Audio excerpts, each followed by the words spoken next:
Hello and welcome back to another episode of DLC. I am your host today, Joey Fitz, and today we are talking about a relatively short but very fun puzzle game named Sector Zero. But before we get into the episode, I'd like to do our usual thing of saying thank you so much to our friends over at Game.Press and the publisher and developer of the game, Andrei Angelovich, for the review copy of the game.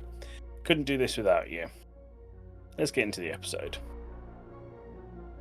So what is Sector Zero? Sector Zero is a first-person sci-fi puzzle adventure with a really dark twist. Released in February of this year, it puts you in control of something quite unusual. Not a hero, but a fragment of an ancient alien hive mind known as the Corruption. Set inside a massive asteroid being mined by humans, the story kicks off when those miners dig a little bit too deep and they wake you up. From there, the adventure becomes a sort of reverse horror experience. You're not escaping the monster, you are the monster. The narrative is simple but very effective. Humanity has invaded something ancient, and now that ancient force is fighting back. You spread throughout the facility, corrupting systems and reclaiming your domain, while the station's AI reacts to your growing presence. The storytelling is mostly environmental logs, announcements, and the design of the station itself rather than heavy dialogue. It very much takes the less is more approach, but works because the atmosphere of the game carries it. The core of Sector Zero is made of physics-driven puzzles. You're constantly manipulating the environment, rerouting power, interacting with machinery, and using systems in unintended ways to progress. Your main ability is to infect and control human technology, turning turrets, lasers, machines into tools for traversal or problem solving. There's also a very, very light stealth element. Some areas remain under human control, meaning that you need to avoid defences, sneak around systems, and outsmart the automated security rather than brute forcing your way through.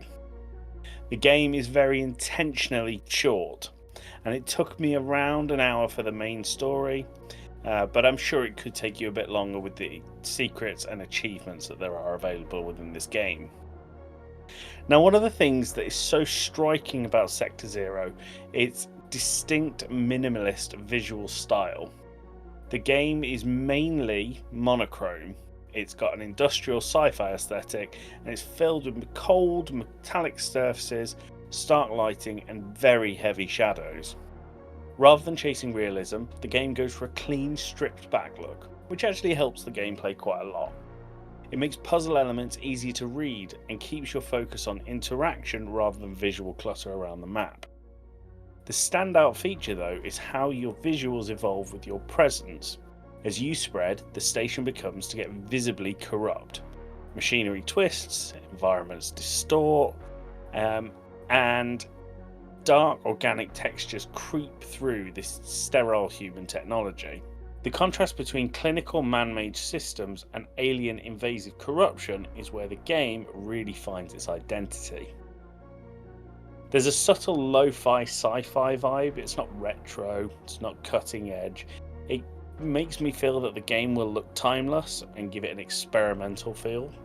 Now, combined with the tight corridors and claustrophobic layout of the facility, it reinforces an unsettling sense that you're spreading through a very confined space. So what did the game do really well? As I've said, there's a unique perspective. You're playing as the antagonist, and it feels very refreshing in this game. The puzzles themselves are satisfying, and they give you a real hands-on feel without excessive hand-holding.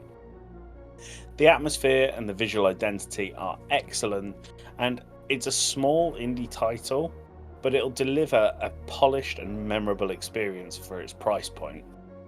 Now, as with a lot of DLCs, the game isn't perfect. It's very short. You will probably finish it in a single sitting. Could leave you wanting more. There's a limited scope. The mechanics are really good, but they don't evolve that much throughout the game. And also, I think sometimes some of the puzzles can be a little bit more obscure rather than challenging, but I did manage to get through all of them in just over an hour.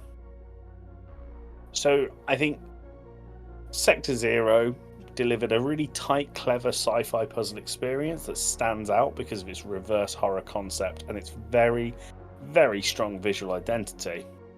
It doesn't outstate its welcome, but it also probably could have explored its ideas a little bit more. Still, what you've got is a polished, atmospheric, and genuinely unique game.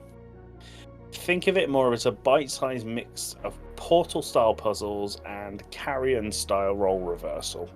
Short, stylish, memorable, but it may leave you wanting a little bit more. That's it. I really recommend Sector Zero. But once again, I would like to offer thanks to our friends over at Game Press and Andrei Angelovich for the review copies of the game. I've been Joey Fitz. Make sure you're looking after yourself and have a great day.